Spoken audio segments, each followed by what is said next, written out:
Hello everyone, welcome back to our YouTube channel Study Mantra. मैं हूं आपकी होस्ट डॉक्टर मानसी मिश्रा। आपके अपने यूट्यूब चैनल स्टडी मंत्रा में आपका बेहद स्वागत है और मैं हूं आपकी होस्ट डॉक्टर मानसी मिश्रा। आज वाइट बोर्ड पे क्या लिखा हुआ है? Mineral nutrition. यानी हम आज के सेशन में क्या डिस्कस करेंगे? मिनरल न्यूट्रिशन के बारे में। जी हाँ, आज का ये सेशन हमारे नीट एस्पिरेंट्स, एमएनएस एस्पिरेंट्स और सभी के लिए इम्पॉर्टेंट है। क्यों? क्योंकि इस पोर्शन से जो भी बच्चा बायोलॉजी को डील करता है, इस पोर्शन से एक दो क्वेश्चन ज़रूर ही मिलते हैं और ये सेक्शन बहुत इम्पॉर्टेंट रोल भी प्ले करता है आपके एग्ज़ाम में। तो अगर आप हमारे चैनल पे पहली बार आए हैं तो चैनल को सब्सक्राइब करना ना भूलें, साथ ही साथ नोटिफिकेशन बेल भी ज़रूर दबाएं। अगर आपको वीडियो इम्पॉर्टेंट लगता है और पसंद आता है तो वीडियो को लाइक करें, शेयर करें और कमेंट करके हमें ज़रूर बताएं। शुरू करें सेशन?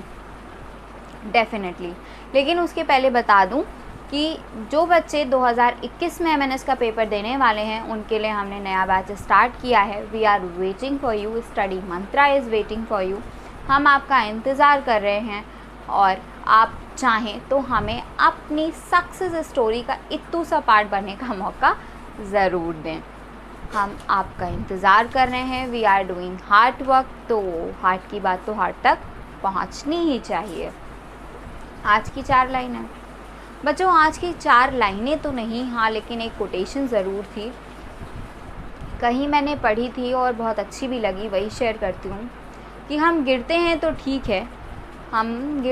ठीक है, चलने का रहस्य सीख जाते हैं। जी हाँ, कि अगर हम अपनी रास्ते में चलते चलते गिरते हैं, यानी मुश्किलें आती हैं और हम लड़खड़ाते हैं, यानी सफलता की सीढ़ियाँ चढ़ते हुए अगर हम कहीं हार भी जाते हैं तो हमें डरना नहीं चाहिए। हार भी कभी कभी ज़रूरी है क्योंकि वो हमें हकीकत का आईना दिखाती है और सच्चाई से रूबरू कराती है। यानी अगर हम गिरते हैं तो कोई बात नहीं, चलने का रहस्य सीख जाते हैं। यानी अगर हमें कहीं हम हार का भी सामना करें, कहीं गिर भी जाएं, यानी मुश्किलों में फंस भी जाएं, तो कोई टेंशन लेने वाली बात नहीं है। उससे क्या होगा, हम चलने का रहस्य सीखेंगे, यानी सफलता के पास और कैसे पहुंचना है हम ये सीखते हैं। तो हारना भी कभी कभी बहुत ज़रूरी है मैदान जंग में बने रहने के लिए। चलिए सेशन को शुरू करते हैं और आगे बढ़ाते हैं। सबसे पहला है मिनरल न्यूट्रिशन। सबसे पहला टर्म है इसमें हाइड्रोपोनिक्स। हाइड्रोपोनिक्स क्या होता है? सॉइल की एब्सेंस में, यानी न्यूट्रिएंट सॉल्यूशन में जब प्लांट्स को ग्रो किया जाता है तो इसे क्या कहते हैं? आपका हाइड्रोपोनिक्स, यानी मिनरल न्यूट्रिएंट के सॉल्यूशन में प्लांट्स को ग्रो करना in absence of soil. This process is known as hydroponics. और ये सबसे पहले किसने आपके डिमॉन्स्ट्रेट की थी? जूलियस वॉन सच ने। इसको सबसे पहले किसने डिमॉन्स्ट्रेट किया था? जूलियस वॉन सच ने। ओके, चलिए आगे बात करें एसेंशियल एलिमेंट्स की। तो एसेंशियल एलिमेंट्स को 2 कैटेगरीज में बांटा गया है। एक है मैक्रो एलिमेंट्स और दूसरी है माइक्रो एलिमेंट्स। एक है मैक्रो एलिमेंट्स और दूसरी है माइक्रो एलिमेंट्स। मैक्रो और माइक्रो नाम एलिमेंट्स के साइज़ के अकॉर्डिंग नहीं, बल्कि उनकी प्लांट बॉडी को कितनी क्वांटिटी की ज़रूरत होती है उसके अकॉर्डिंग दिया गया है। If elements are required in 10 millimole per kg or more amount, यानी अगर ऐसे न्यूट्रिएंट एलिमेंट जिनकी ज़रूरत प्लांट बॉडी को 10 मिलीमोल पर केजी या फिर उससे ज़्यादा अमाउंट में होती है तो they are considered as macro nutrients. और अगर इससे कम मात्रा में प्लांट बॉडी को न्यूट्रिएंट्स की ज़रूरत होती है then they are considered as micro nutrients. यानी एसेंशियल एलिमेंट्स वो एलिमेंट्स हैं जिनका प्लांट बॉडी के ग्रोथ के लिए बहुत ज़रूरी होते हैं और जिनका होना बहुत ही ज़रूरी है। ऐसे एलिमेंट्स को 2 कैटेगरी में बांटा गया, मैक्रो एलिमेंट्स और माइक्रो एलिमेंट्स। मैक्रो एलिमेंट्स वो एलिमेंट्स थे जिनकी प्लांट बॉडी को रिक्वायरमेंट कितनी थी? 10 मिलीमोल पर केजी से ज़्यादा। और माइक्रो एलिमेंट्स वो एलिमेंट्स थे जिनकी प्लांट बॉडी को रिक्वायरमेंट 10 मिलीमोल पर केजी या फिर उससे कम थी। अब बात करते हैं कि कौन से माइक्रो न्यूट्रिएंट्स होते हैं एंड कौन से माइक्रो न्यूट्रिएंट्स होते हैं। तो देखो, carbon, hydrogen, oxygen, nitrogen, phosphorus, sulphur, potassium, calcium and magnesium. ये क्या है हमारे मैक्रोन्यूट्रिएंट्स, और इनको कैसे याद करना है वो भी डिस्कस करेंगे, लेकिन पहले ये देख लेते हैं कि माइक्रोन्यूट्रिएंट्स क्या क्या होते हैं। माइक्रोन्यूट्रिएंट्स हैं हमारे iron, copper, zinc, manganese, molybdenum, chlorine, boron and निकल। ये क्या है हमारे माइक्रोन्यूट्रिएंट्स। तो एसेंशियल एलिमेंट्स को हमने कितनी कैटेगरीज में बांटा, दो, एक हुई मैक्रोन्यूट्रिएंट्स और दूसरी हुई माइक्रोन्यूट्रिएंट्स। मैक्रोन्यूट्रिएंट्स में कौन कौन से आ रहे हैं, carbon, hydrogen, oxygen, nitrogen, phosphorus, sulphur, potassium, calcium and magnesium. और माइक्रोन्यूट्रिएंट्स कौन कौन से हैं, iron, copper, zinc, manganese, molybdenum, chlorine and boron and निकल। अब इनको याद करने की ट्रिक देखो क्या है। इनको याद करने की ट्रिक ये है, अगर आप बहुत ध्यान से देखें तो आपको ये पता चलेगा कि जितने भी मैक्रो एलिमेंट्स हैं इनका जो सिंबॉलिक फॉर्म है इसमें सिर्फ एक एक लेटर है एक्सेप्ट कैल्शियम एंड मैग्नीशियम। ठीक, इनके सिंबॉलिक फॉर्म में एक एक लेटर का यूज़ किया गया है एक्सेप्ट कैल्शियम एंड मैग्नीशियम। इसके बाद अगर आप माइक्रोन्यूट्रिएंट्स की बात करें तो इनमें इनके सिंबॉलिक फॉर्म में दो दो लेटर्स का यूज़ किया गया है एक्सेप्ट बोरॉन।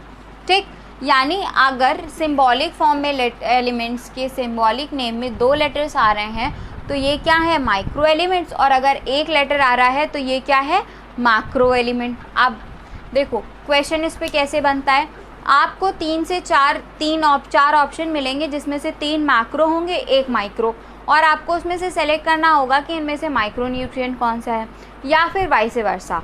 ठीक, इस तरह से इस पे क्वेश्चन बनता है और ऐसे ही क्वेश्चन अराइज होता है। ठीक, याद करने की क्या ट्रिक है, अगर नाम में सिंगल लेटर है तो वो क्या है, macronutrient except calcium and magnesium, और अगर नाम में डबल लेटर है तो क्या है, माइक्रोन्यूट्रिएंट एक्सेप्ट बोरॉन। ठीक, याद हो गया। चलो आगे बढ़ते हैं। अब आते हैं बेनिफिशियल एलिमेंट्स की तरफ। बेनिफिशियल एलिमेंट्स वो एलिमेंट्स हैं जिनकी प्लांट बॉडी को ज़रूरत तो होती है लेकिन they are not essential elements, यानी अगर प्लांट की बॉडी के लिए वो अच्छे हैं, बेनिफिशियल हैं, नहीं भी होंगे तो भी प्लांट बॉडी क्या करेगी, ग्रो कर जाएगी। अगर वो न्यूट्रिएंट सॉल्यूशन में अवेलेबल हैं तो वेरी गुड, बहुत अच्छी ग्रोथ होगी। अगर नहीं है फिर भी ग्रोथ करेंगे, उन प्लांट की ग्रोथ में फ़र्क आएगा, ग्रोथ थोड़ी कम होगी लेकिन प्लांट ग्रो कर जाएगा। और एसेंशियल एलिमेंट्स वो एलिमेंट्स होते थे जिनकी एब्सेंस में प्लांट ग्रो ही नहीं कर पाता था। तो एसेंशियल एलिमेंट्स को हमने 2 कैटेगरीज में बांटा था, एक मैक्रोन्यूट्रिएंट्स और दूसरा माइक्रोन्यूट्रिएंट्स। और ये क्या है हमारे बेनिफिशियल एलिमेंट्स, यानी ये प्लांट ग्रोथ के लिए बेनिफिशियल हैं, बेनिफिट्स पहुंचाते हैं। अगर होंगे तो प्लांट ग्रोथ बहुत अच्छी होगी, नहीं होंगे तो कोई फ़र्क नहीं, अलबत्ता वाला सीन है, प्लांट ग्रो कर जाएगा। कौन कौन से हैं ये बेनिफिशियल एलिमेंट, देखो सोडियम, सिलिकॉन, कोबाल्ट, NaSiCOSE। याद कर लो, रिदम में मेरे साथ याद हो जाएगा। NaSiCOSE, NaSiCOSE, NaSiCOSE, NaSiCOSE, NaSiCOSE। ये क्या है, बेनिफिशियल एलिमेंट्स। ट्रिक थी, रिदम थी, याद हो गया। NaSiCOSE मेरे साथ याद कर लो, याद हो जाएगा, रटना नहीं पड़ेगा। NaSiCOSE, NaSiCOSE, NaSiCOSE, NaSiCOSE, NaSiCOSE, done. तो ये सारे क्या थे, बेनिफिशियल एलिमेंट्स।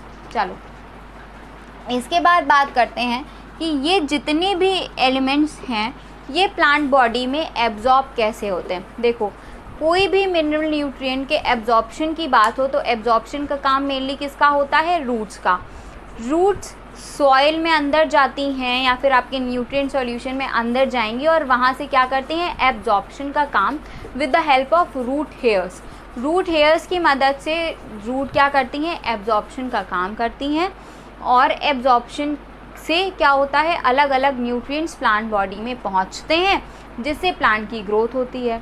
ठीक, लेकिन क्या फ्री फॉर्म में एब्जॉर्ब हो जाते हैं, ना, कतई नहीं। कहते फ्री फॉर्म में तो बिल्कुल भी एब्जॉर्ब नहीं हो सकते, कहते नहीं भैया नहीं हो सकता, ये हम लेंगे ही नहीं। फिर क्या करें, अब प्लांट तो इनको लेने के लिए नहीं तैयार, क्या किया जाए, करते ये हैं कि प्लांट्स कहते हैं कि तुम अपने आयनिक फॉर्म में आ जाओ, हमारे लिए भी एब्जॉर्प्शन आसान, तुम्हारे लिए भी आसानी। तो क्या करते हैं, ये जितने भी एलिमेंट्स हैं ये रूट इनको अब्जॉर्ब करती है इन देयर आयनिक फॉर्म, यानी elements are absorb by the roots in their ionic form, यानी जितने भी एलिमेंट्स हैं इनको एब्जॉर्प्शन इनका होता है किस फॉर्म में, इनके आयनिक फॉर्म में। यानी पोटेशियम आपका एब्जॉर्ब किया जाएगा पोटेशियम आयन के फॉर्म में, सोडियम एब्जॉर्ब किया जाएगा सोडियम आयन के फॉर्म में, क्लोरीन एब्जॉर्ब किया जाएगा क्लोराइड आयन के फॉर्म में, नाइट्रोजन एब्जॉर्ब किया जाएगा नाइट्रेट आयन के फॉर्म में।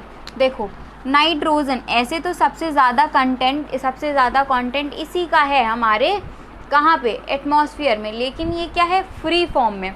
तो फ्री फॉर्म की नाइट्रोजन हमारे लिए बेकार है, प्लांट्स के लिए बेकार है, क्योंकि ये एब्जॉर्ब ही नहीं कर पाते।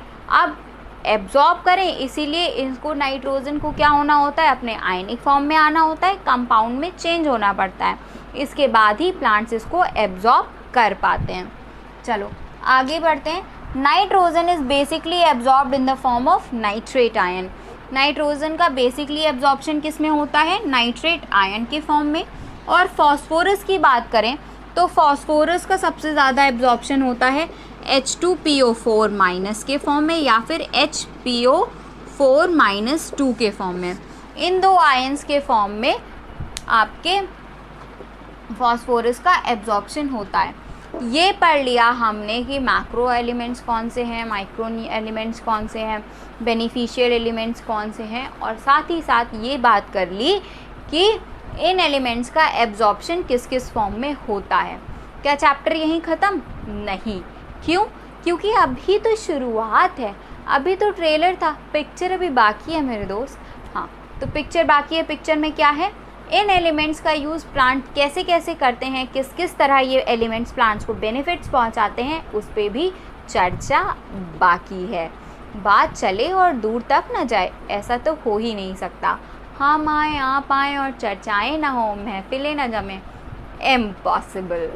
चलिए आगे बात करते हैं पोटेशियम की। पोटेशियम क्या करता है, मेरिस्टेमेटिक टिश्यू में सबसे ज़्यादा पाया जाता है। मेरिस्टेमेटिक टिश्यू क्या होता है, मेरिस्टेमेटिक टिश्यू यानी ऐसा टिश्यू जिसमें सेल डिवीजन कंटिन्यूअस होता रहता है। मेरिस्टेमेटिक टिश्यू क्या है, ऐसा टिश्यू है जहाँ पे सेल डिवीजन कंटिन्यूअस होता रहता है, यानी potassium is beneficial for cell division. Potassium किस तरह बेनिफिशियल है, सेल डिवीजन कराने में पोटेशियम बेनिफिशियल है। Potassium is beneficial in cell division कराता है और इसलिए बेनिफिशियल है। इसके बाद बात करें कैल्शियम की, तो calcium is present in middle lamella cell wall. Middle lamella क्या है, सेल वॉल की एक लेयर है, और कैल्शियम कहाँ पाया जाता है, मिडिल लैमेला में, in the form of calcium pectate. Middle lamella क्या है, सेल वॉल की एक लेयर है, और कैल्शियम कहाँ पाया जाता है, in the middle lamella in the form of calcium pectate. तो कैल्शियम कहाँ पाया जाएगा, मिडिल लैमेला में, कैल्शियम पेक्टेट के फॉर्म में। पोटेशियम का क्या काम है, सेल डिवीजन में हेल्प करना, और ये कहाँ पाया जाएगा अगर सेल डिवीजन में हेल्प करेगा, मेरिस्टेमेटिक टिश्यू में। Now you will take a quick screenshot, लेकिन कहीं जाने की ज़रूरत नहीं है क्योंकि अभी बहुत सारे न्यूट्रिएंट्स और उनके फंक्शन पढ़ने बाकी हैं। साथ ही साथ आज के इसी टॉपिक में हम बात करेंगे नाइट्रोजन साइकिल की। ओके, तो take a very quick screenshot, we will be right back. Okay, तो अब हमारे पास दूसरे कुछ एलिमेंट्स की लिस्ट है और जहाँ पे उनके फंक्शंस की चर्चा की हुई है। आज के इस वीडियो में हम डिस्कस कर रहे हैं मिनरल न्यूट्रिशन, जो हमारे MNS वॉरियर्स के लिए एक बहुत ही इम्पॉर्टेंट टॉपिक होने वाला है। कोई ज़रूरत नहीं है, मतलब आप कहीं मत जाइए, हमारे साथ बने रहिए, वीडियो का कोई भी पार्ट स्किप मत करिए, ज़रूरत नहीं है कहीं जाने की, हम हैं ना, याद करा देंगे, क्यों परेशान है, हमारे साथ साथ याद करिए, तो टेंशन लेने की क्या है बात जब हम हैं आपके साथ। चलिए, सबसे पहले इस लिस्ट का है मैग्नीशियम। मैग्नीशियम बच्चों, जब क्लोरोफिल का स्ट्रक्चर आपने पढ़ा होगा तो वहाँ पे सेंटर एलिमेंट कौन सा आता है, मैग्नीशियम। क्लोरोफिल के स्ट्रक्चर में सेंटर एलिमेंट कौन सा होता है, मैग्नीशियम का, यानी क्लोरोफिल के डेवलपमेंट में मैग्नीशियम एक बहुत ही इम्पॉर्टेंट रोल प्ले करता है। अगर मैग्नीशियम नहीं होगा तो क्लोरोफिल का डेवलपमेंट नहीं हो पाएगा। तो जो ग्रीन लीव्स ग्रीन दिखती हैं, क्लोरोफिल ही नहीं होगा तो ग्रीन क्या, फिर क्या? सावन के अंधे को हरियाली दिखती थी, ना रहा सावन ना रही हरियाली। ठीक, जब क्लोरोफिल ही नहीं बना तो क्या ग्रीन प्लांट्स ग्रीन रह जाएंगे? नहीं भैया, वो तो ग्रीन थे क्लोरोफिल की वजह से। अब क्लोरोफिल ही नहीं है तो ग्रीन कैसे? ठीक, आगे मैग्नीशियम मदद करता है राइबोसोम्स के स्ट्रक्चर को बनाए रखने के लिए। मैग्नीशियम मदद करता है राइबोसोम के स्ट्रक्चर को बनाए रखने के लिए। कैसे? देखो, राइबोसोम का स्ट्रक्चर कुछ ऐसे होता था, एक छोटी यूनिट एक लार्जर यूनिट। तो जो स्मॉलर यूनिट थी वो लार्जर यूनिट से जुड़ी रहती थी with the help of magnesium. Smaller unit larger unit से जुड़ी हुई होती है with the help of magnesium. तो मैग्नीशियम रिस्पॉन्सिबल है राइबोसोम्स के भी स्ट्रक्चर को बनाए रखने के लिए, साथ ही साथ क्लोरोफिल के सिंथेसिस के लिए। चलो आगे बढ़ें। आगे है सल्फ़र। सल्फ़र प्रेजेंट होता है कुछ अमीनो एसिड में, और वो कौन कौन से अमीनो एसिड है? सिस्टीन और मिथियोनिन। तो कभी कभी तो ये डायरेक्ट पूछ लिया जाता है कि sulphur is present in which amino acid. Answer क्या होगा? Cysteine and methionine. इसके अलावा sulphur is also present in thiamine and biotin. Biotin कुछ याद आया? विटामिन एंड डिजीज़ वाला वीडियो अगर आपने स्किप किया है तो वो भी ज़रूर देखो। हर एक चीज़ दूसरे चीज़ से लिंक्ड है, चेन पे चेन बनी हुई है, यानी कड़ियाँ जुड़ती चली जा रही हैं। और आज की हमारी इस जीतने की तैयारी की एक कड़ी क्या है? Mineral nutrition. यानी हम यहाँ डेली सामने आते हैं, आपके सामने खड़े होते हैं यहाँ के, रोज़ एक नया टॉपिक लेकर, क्योंकि हम रोज़ करते हैं जीतने की तैयारी। 11 सितंबर जीतना ही जीतना है, क्योंकि हमने बस एक ही चीज़ नहीं सीखी, और वो क्या नहीं सीखा? हार मानना। ना हारेंगे और ना ही हार मानेंगे। अल्टीमेटली जीतना तो है ही। हाँ, भले थोड़ा टाइम लगेगा, कुछ चढ़ाव उतार आएंगे, लेकिन हम जीतेंगे और जीत कर ही रहेंगे। चलो, इसके अलावा आयरन। आयरन क्या होता है? देखो, आयरन की 2 आयनिक फॉर्म होती है, एक तो फेरस फॉर्म, एक होती है फेरिक फॉर्म। तो बेसिकली जो आयरन एब्जॉर्ब होता है वो अपने फेरस फॉर्म में एब्जॉर्ब होता है। बेसिकली आयरन का एब्जॉर्प्शन किस फॉर्म में होता है? फेरस फॉर्म में होता है, यानी Fe+2 के फॉर्म में होता है। ये प्रेजेंट होता है फेरिडॉक्सिन और साइटोक्रोम में। आयरन किस में प्रेजेंट होता है? फेरिडॉक्सिन और साइटोक्रोम में प्रेजेंट होता है। साइटोक्रोम, देखो साइटोक्रोम क्या है? क्रोम यानी कलर। तो स्पेसिफिक कलर के सब्सटेंस होते हैं, ये केमिकल्स होते हैं, और क्या प्रेजेंट होता है? आयरन प्रेजेंट होता है किस में? फेरिडॉक्सिन एंड साइटोक्रोम में। इसके अलावा बात करें तो मैग्नीज़ की। Manganese is responsible for splitting of water, photolysis. Photolysis क्या है? सनलाइट की प्रेजेंस में वाटर की क्या होती है? स्प्लिटिंग होता है, यानी वाटर अपने आयनिक फॉर्म में टूट जाता है। ये प्रोसेस क्या कहलाती है? फोटोलिसिस। और ये किस में होती है? हमारी फोटोसिंथेसिस में। फोटोलिसिस क्या है? एक पार्ट है हमारी फोटोसिंथेसिस का। ठीक, मैग्नीज तो है ही, साथ में क्लोरीन भी हेल्प करता है इन स्प्लिटिंग ऑफ वाटर या फिर फोटोलिसिस में। मैग्नीज के साथ साथ क्लोरीन भी हेल्प करता है फोटोलिसिस ऑफ वाटर में। ठीक, इसके बाद बात करें जिंक की। Zinc is responsible for the synthesis of auxins.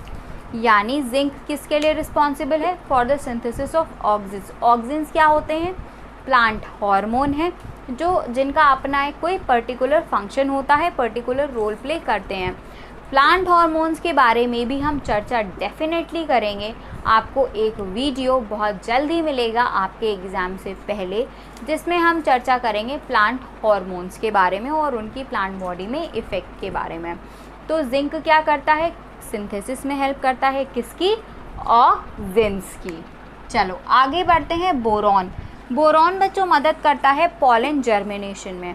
यानी अगर आपसे इस तरह के क्वेश्चन आते हैं तो ऐसे आते हैं कि कुछ पॉलन ग्रेन्स थे, वो आपके स्टिग्मा स्टाइल ओवरी, आपको पता होगा स्टिग्मा स्टाइल ओवरी के बारे में, आप जानते हैं फीमेल रिप्रोडक्टिव ऑर्गन्स हैं एक प्लांट के। कुछ पॉलन ग्रेन्स आके स्टिग्मा पर गिरते हैं और उनमें पॉलन ट्यूब का जर्मिनेशन हो पाता है या नहीं हो पाता, ये कौन सा एलिमेंट डिसाइड करेगा? ये डिसाइड करता है हमारा बोरॉन। ठीक, यानी boron is helpful in pollen germination.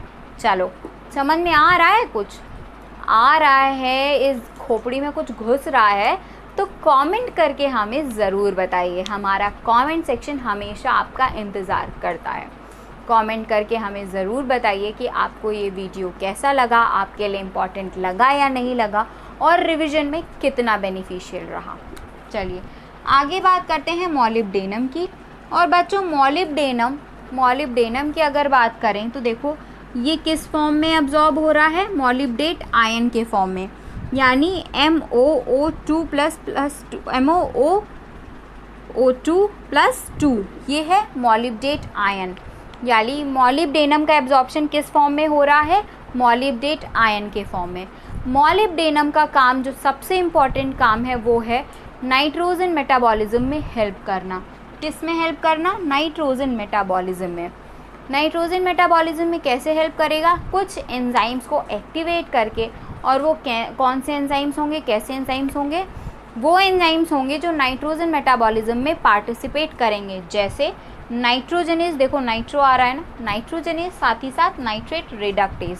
तो मॉलिब्डेनम का क्या काम है? नाइट्रोजनेज और नाइट्रेट रिडक्टेज को एक्टिवेट करना, ताकि ये नाइट्रोजन मेटाबॉलिज्म में हेल्प कर सकें और नाइट्रोजन का मेटाबॉलिज्म प्लांट बॉडी में हो सके। बच्चा पार्टी का जोश कैसा है? देखो, एग्ज़ाम तो आधी जंग हम तभी जीत जाते हैं जब हम मन से जीत जाएं और ये मान लें कि हमने पूरी तरीके से प्रिपेयर कर रखा है और हम एग्ज़ाम को डेफिनेटली फोड़ने वाले हैं। कहते हैं मन के हारे हार और मन के जीते जीत। यानी अगर हमने मन ही हार दिया और पहले ही हार मान ली तो क्या पता हम जीतेंगे या नहीं। कहते हैं ना कि गुमराह तो वो हैं जो घर से निकले ही नहीं। हम तो गुमराह ही नहीं है। हमने भैया आधी ज़्यादा तैयारी कर ली है जीतने की, आधे ज़्यादा तो चढ़ाई हम चढ़ चुके। अब क्या इतू सा बाकी है, 2-3 दिन पेपर के बाकी, हम फोड़ के आएंगे पेपर। कोई टेंशन नहीं, कोई फ़र्क नहीं, अलबत्ता कोई फ़र्क नहीं, अलबत्ता डेफिनेटली कोई फ़र्क नहीं पड़ना चाहिए कि किसने कितना पढ़ा है और कौन सी सिचुएशन आने वाली है। सिर्फ एक चीज़ दिमाग में कि हमने जितना पढ़ा है उतना किसी ने नहीं पढ़ा और हम एग्ज़ाम को फोड़ के आएंगे। स्क्रीनशॉट लेना है? डेफिनेटली लेना है और कहीं जाने की ज़रूरत नहीं है। We will be back with nitrogen metabolism. हम नाइट्रोजन मेटाबॉलिज्म के टॉपिक के साथ वापस आएंगे। कहीं जाने की ज़रूरत नहीं है, एक क्विक स्क्रीनशॉट तो बनता है। ओके एवरीबॉडी, तो अब बोर्ड पे क्या लिखा हुआ है? नाइट्रोजन मेटाबॉलिज्म के स्टेप्स। बच्चों, नाइट्रोजन मेटाबॉलिज्म पे कैसे क्वेश्चन बनते हैं? डायरेक्ट डेफिनेशन आती है या फिर उसमें इन्वॉल्व्ड माइक्रो ऑर्गेनिजम्स के बारे में पूछा जाता है। तो हम भी बस जितना जितना इम्पोर्टेंट है उतना उतना पढ़ते जाएंगे, यानी बूंद बूंद करके घड़ा भरते जाएंगे। चलो स्टार्ट करते हैं। सबसे पहले है नाइट्रिफिकेशन। ध्यान से देखो क्या है नाइट्रिफिकेशन। नाइट्रिफिकेशन क्या होता है? अमोनिया का नाइट्रेट में बदलना। What is nitrification? देखो, नाइट्रीफिकेशन यानी बनना, और किसका बनना? नाइट्री यानी नाइट्रेट का। अमोनिया से नाइट्रेट का बनना is known as nitrification. Okay clear? रुको ज़रा, सब्र करो, आगे बढ़ो। अमोनिफिकेशन। अमोनिफिकेशन यानी अमोनी यानी अमोनिया, फिकेशन यानी बनना। और अमोनिया किससे बनेगी? डेड बायोमास से। देखो, बायोमास, डेड बायोमास यानी सड़े गले पदार्थों में क्या था? नाइट्रोजन के कंपाउंड्स थे। उनका डिकम्पोजिशन होना, डिग्रेडेशन होना और अमोनिया का उनसे बनना, this is known as ammonification. इसके बाद डीनाइट्रिफिकेशन। डीनाइट्रिफिकेशन क्या है? देखो, नाइट्रिफिकेशन क्या था? नाइट्रिफिकेशन में क्या बन रहा था? नाइट्रेट। डीनाइट्रिफिकेशन यानी नाइट्रेट बदल जाएंगे किस में? फ्री नाइट्रोजन में। डीनाइट्रिफिकेशन यानी नाइट्रेट्स का टूट जाना, डीनाइट्रिफिकेशन। और नाइट्रेट्स टूटेंगे तो क्या बनेगा? Free nitrogen. ये क्या हुआ? डीनाइट्रिफिकेशन। फिर देखो, नाइट्रोजन फिक्सिंग बैक्टीरिया। ऐसे बैक्टीरिया जो नाइट्रोजन फिक्सेशन का काम करते हैं। कौन कौन से हुए? नाइट्रोसोमोनास, नाइट्रोकॉकस, नाइट्रोबैक्टीरिया। देखो सब में नाइट्रो आ रहा है, ध्यान रखना। ये क्या है? ये क्या है? नाइट्रोजन फिक्सिंग बैक्टीरिया या फिर नाइट्रीफाइंग बैक्टीरिया। कौन कौन से हैं? Nitrosomonas, nitrococcus and nitrobacter. Nitrosomonas, nitrococcus and nitrobacter. आगे बढ़ो, डीनाइट्रीफाइंग बैक्टीरिया, यानी ऐसे बैक्टीरिया जो डीनाइट्रिफिकेशन का काम करे। ये कौन कौन से हैं? Pseudomonas and Thiobacillus. Pseudomonas and Thiobacillus. कौन कौन से हैं? Pseudomonas and Thiobacillus. आगे बढ़ो, फिर क्या है? Free living nitrogen fixing aerobes. क्या है? Free living nitrogen fixing aerobes. कौन कौन से हैं? एजोटोबैक्टर। क्या है? Free living nitrogen fixing aerobes. और कौन कौन से हैं? एजोटोबैक्टर। यानी ये फ्री स्टेट में रहते हैं और नाइट्रोजन फिक्सेशन का काम करते हैं, किसी के साथ भी सिम्बायोसिस करके ग्रुपिंग नहीं बनाते हैं। They are azotobacter. इसके बाद free living nitrogen fixing anaerobes, यानी इनके रेस्पिरेशन के लिए ऑक्सीजन की रिक्वायरमेंट नहीं होती। और ये क्या है? रोडोस्पाइरलम। ये क्या है? फ्री लिविंग तो है, साथ ही साथ कैसे हैं? एनाएरोब्स, यानी इनके रेस्पिरेशन के लिए ऑक्सीजन की ज़रूरत नहीं होती। इसके बाद क्या है? Rhizobium and Frankia. देखो, राइजोबियम एंड फ्रैंकिया ऐसे माइक्रो ऑर्गेनिज्म हैं जो फ्री लिविंग भी होते हैं, यानी फ्री लिविंग भी रहते हैं और सिम्बायोसिस भी करते हैं। जब ये फ्री लिविंग स्टेट में होते हैं तब ये नाइट्रोजन फिक्सेशन का काम नहीं करते, लेकिन जब ये सिम्बायोसिस कर लेते हैं, सिम्बायोन के फॉर्म में आ जाते हैं, तब ये क्या करते हैं? नाइट्रोजन फिक्सेशन का काम करते हैं। राइजोबियम किसके साथ सिम्बायोसिस करता है? लेग्यूमिनस प्लांट्स के साथ। और फ्रैंकिया एल्नस के साथ। एल्नस क्या है? एक नॉन लेग्यूमिनस प्लांट्स है। ये हो गई हमारी नाइट्रोजन मेटाबॉलिज्म के इम्पॉर्टेंट डेफिनेशन, साथ ही साथ इम्पॉर्टेंट माइक्रो ऑर्गेनिजम्स के नाम। आई होप आपको वीडियो समझ में आया होगा और वीडियो पसंद आया होगा। वीडियो को लाइक करना, शेयर करना ना भूलें। साथ ही साथ कमेंट करके बताएं कि आपको ये वीडियो कैसा लगा, इम्पॉर्टेंट लगा रिवीजन के लिए या फिर नहीं। और एक बार फिर याद दिला दूं कि ऐसे MNS वॉरियर्स जो एग्ज़ाम 2021 में देने वाले हैं, उनके लिए हमने नया बैच स्टार्ट किया है। आप हमें वहां ज्वाइन कर सकते हैं। हम आपका वहां तहे दिल से इंतज़ार कर रहे हैं। तो अपनी सक्सेस स्टोरी का एक छोटा सा पार्ट बनने का हमें मौका ज़रूर दें। चैनल को सब्सक्राइब करना ना भूलें, साथ ही साथ नोटिफिकेशन बेल भी ज़रूर दबाएं। स्क्रीनशॉट तो बनता है। और अपना तो एक ही फेवरेट वाला गाना है, कर हर मैदान फतेह। डेफिनेटली 11 सितंबर को भी क्या होगा? मैदान फतेह। चलो स्क्रीनशॉट। Thank you.